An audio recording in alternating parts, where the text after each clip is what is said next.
നെല്ല് സംഭരണം പൂർത്തിയായി 2.5 മാസം പിന്നിട്ടിട്ടും പണം ലഭിക്കാനായി കർഷകരുടെ കാത്തിരിപ്പ് തുടരുകയാണ്. വിരിപ്പൂ കൃഷി ഇറക്കിയ പാടങ്ങളിൽ വളമിടാൻ പോലും പണമില്ലാതെ കർഷകർ പലരും ദുരിതത്തിലാണ്. ബാങ്ക് കൺസോർഷ്യവുമായുള്ള സർക്കാരിന്റെ ധാരണാപത്രം പുതുക്കുന്നതിലെ കാലതാമസമാണ് കർഷകർക്ക് തിരിച്ചടിയാകുന്നത്. ഏപ്രിൽ മാസം പകുതിയോടെ പുഞ്ചകൃഷിയിലെ നെല്ല് സംഭരണം 90% പൂർത്തീകരിച്ചിരുന്നു. എന്നാൽ സപ്ലൈകോയിൽ നിന്നും നെല്ലിന്റെ വില കിട്ടാനുള്ള കർഷകർ ഇനിയും ഏറെയുണ്ട്.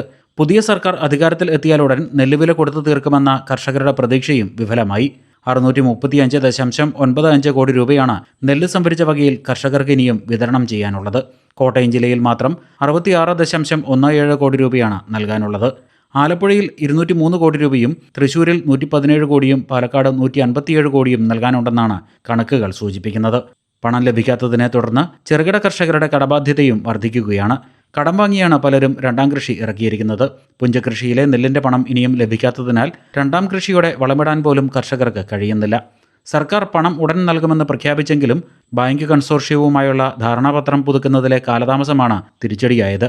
പുഞ്ചകൃഷിയുടെ പണം ലഭിക്കാത്തതിനാൽ പല കർഷകരും വിരിപ്പ് കൃഷി ഉപേക്ഷിച്ചിരിക്കുകയുമാണ്.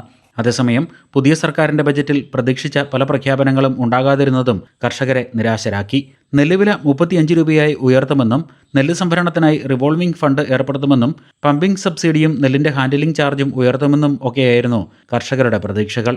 ബജറ്റിന് മുന്നോടിയായി 21 ആവശ്യങ്ങളുമായി കർഷക പ്രതിനിധികൾ മുഖ്യമന്ത്രിയെ നേരിൽ കണ്ടിരുന്നു. എന്നാൽ ആവശ്യങ്ങൾ പരിഗണിക്കപ്പെടാതിരിക്കുകയും നെല്ലിന്റെ വില കൂട്ടാൻ വീണ്ടും വൈകുകയും ചെയ്യുന്നതോടെ വീണ്ടും മുഖ്യമന്ത്രിയെയും വകുപ്പ് മന്ത്രിമാരെയും നേരിൽ കാണാനുള്ള ആലോചനയിലാണ് കർഷക സംഘടനകൾ.